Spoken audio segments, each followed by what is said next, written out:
अस्सलाम वालेकुम dear students. आज हम केमिस्ट्री क्लास 10 के चैप्टर केमिकल इक्विलिब्रियम पर बात करेंगे। केमिकल इक्विलिब्रियम से पहले हमें पता होना चाहिए कि इक्विलिब्रियम क्या होता है। Equilibrium means something related to balance.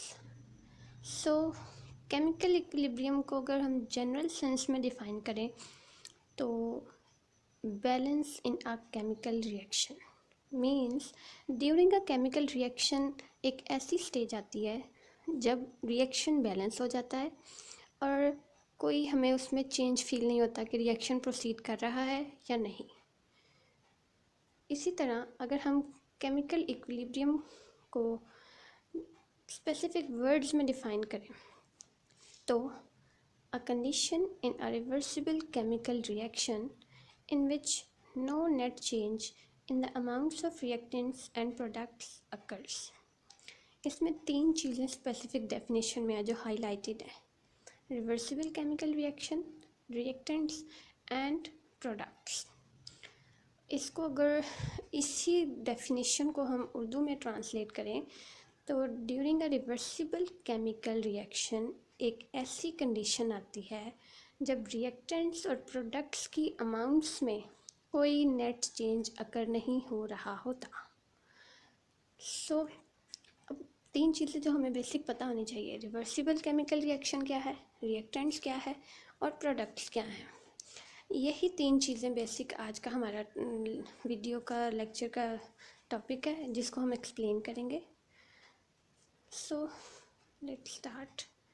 Reactants and products, इसको कंपैरिजन में रखा है हमने। रिएक्टेंट्स क्या है?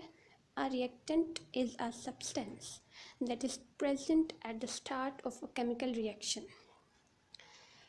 एक केमिकल रिएक्शन प्रोसीड कर रहा है, उसके स्टार्ट पे जो चीज़ प्रेजेंट है जिसने उस रिएक्शन को प्रोसीड करवाना है वो हमारा रिएक्टेंट्स है। जैसा कि नाम ही इसका है, रिएक्टेंट्स, जिन चीज़ों ने रिएक्ट करना है और केमिकल रिएक्शन प्रोसीड होना है। इसी तरह प्रोडक्ट्स क्या है? A product is a substance that is present at the end of a chemical reaction. Chemical reaction proceed हुआ, रिएक्टेंट्स ने रिएक्ट किया, उसके रिजल्ट में जो चीज़ बनी वो हमारी है प्रोडक्ट और वो प्रेजेंट होगी at the end of a chemical reaction. ये जनरल डेफिनेशंस हैं रिएक्टेंट्स की और प्रोडक्ट्स की। अब ये तो थी जिसको हम सिर्फ रीड कर सकते हैं। अच्छा, एक केमिकल रिएक्शन होता है, उसके दौरान रिएक्टेंट्स होते हैं, मिलते हैं और प्रोडक्ट्स बन जाते हैं, लेकिन हमें नज़र तो नहीं आ रहा ये।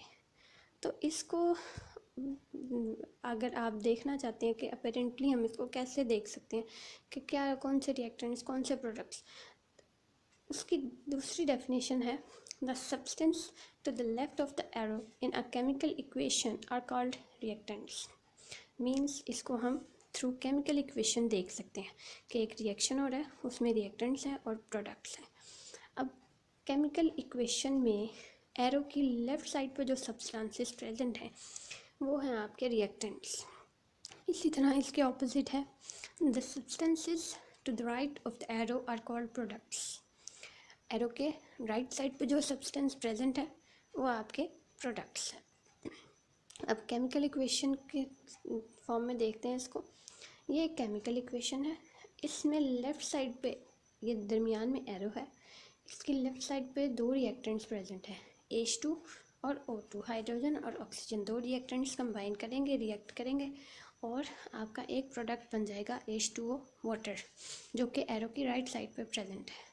तो इस फॉर्म में हम देख सकते हैं कि हमारा ये रिएक्शन है, इसमें ये रिएक्टेंट्स हैं और ये प्रोडक्ट्स हैं। अब रिएक्शन तो हो गया, लेकिन रिएक्शंस की दो टाइप्स, रिएक्शन रिवर्सिबल और इरिवर्सिबल। केमिकल इक्विलिब्रियम की डेफिनेशन में स्टार्ट में हमने देखा था रिवर्सिबल केमिकल रिएक्शन, जैसा कि नाम से जाहिर है रिवर्सिबल मीन्स जो रिवर्स होने के काबिल है, जो रिवर्स हो सकता है वो केमिकल रिएक्शन। रिवर्स होने से क्या मुराद है? रिवर्स होने का मतलब है ये तो सिंपल रिएक्शन है, रिएक्टेंट्स ने रिएक्ट किया और प्रोडक्ट्स बन गए। लेकिन अगर हम ऐसे कहें कि ये रिएक्शन रिवर्स हो जाए, जिस डायरेक्शन में जा रहा है उसी के ऑपोजिट हो जाए, जो प्रोडक्ट्स हैं वो डिकम्पोज होकर रिएक्टेंट्स दोबारा बनाना शुरू कर दें, तो इसको हम कहेंगे रिवर्सिबल केमिकल रिएक्शन।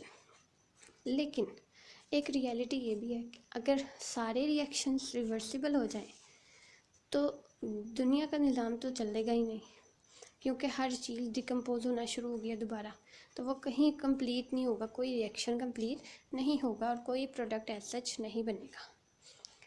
तो इसीलिए इसके ऑपोजिट भी हमारे पास रिएक्शंस की टाइप है, जो कि है irreversible chemical reaction. Irreversible mean जो रिवर्स नहीं हो सकता।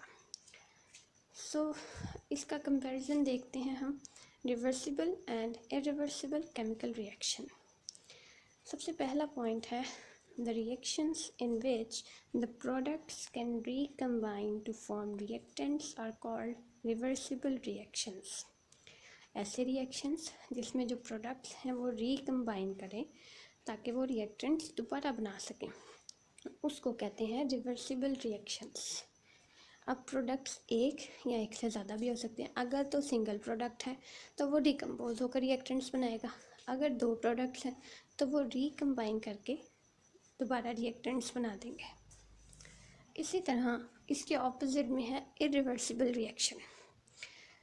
उसके पहला पॉइंट है definition, the reactions in which products do not recombine to form reactants are called irreversible reactions.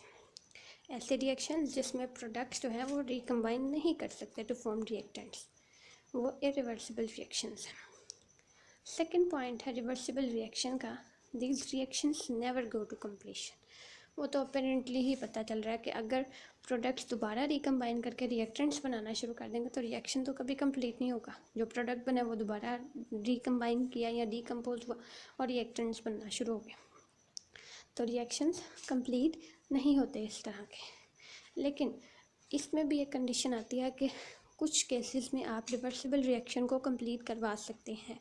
आगे एक एग्जांपल के थ्रू उसको हम एलेबोरेट करेंगे in next lecture. Irreversible reaction का सेकंड पॉइंट है they are supposed to complete. ये reactions complete हो जाते हैं क्योंकि जितने रिएक्टेंट्स हैं वो कंबाइन करेंगे, रिएक्ट करेंगे और प्रोडक्ट्स बना देंगे। जो प्रोडक्ट है वो रिकम्बाइन नहीं करेगा टू फॉर्म रिएक्टेंट्स। इसको देखते हैं अब। जैसे हमने रिएक्टेंट्स और प्रोडक्ट्स को देखा था कि कौन से रिएक्टेंट्स कौन से प्रोडक्ट्स, उसको हमने केमिकल इक्वेशन के थ्रू देखा था। इसी तरह रिवर्सिबल और इरिवर्सिबल रिएक्शन का कैसे पता चलेगा कि आया हमारे सामने जो इक्वेशन लिखी हुई है वो रिवर्सिबल रिएक्शन की है या इरिवर्सिबल रिएक्शन की है। तो रिवर्सिबल रिएक्शन की जो इक्वेशन है उसके दरमियान जो आपने एरो लगाना है वो डबल एरो है। पॉइंट है they are represented by putting a double arrow between the reactants and products. Equation में रिएक्टेंट्स और प्रोडक्ट्स के दरमियान आपने डबल एरो पुट करके उसको रिप्रेजेंट करना है। जैसे एग्जांपल नीचे दी हुई है, H2 hydrogen gas, I2 iodine gas, दरमियान में डबल एरो और प्रोडक्ट बना आपके पास हाइड्रोजन आयोडाइड। इसी तरह इरिवर्सिबल रिएक्शन को शो करने के लिए केमिकल इक्वेशन में सिंगल एरो पुट करना है आपने। They are represented by putting a single arrow between the reactants and products. जैसे कि आपके पास एग्जांपल है Mg magnesium plus O2 oxygen gas, दोनों ने कंबाइन किया, रिएक्ट किया तो आपके पास प्रोडक्ट बन गया MgO मैग्नीशियम ऑक्साइड। तो ये था हमारा आज का lecture. Thanks for listening me.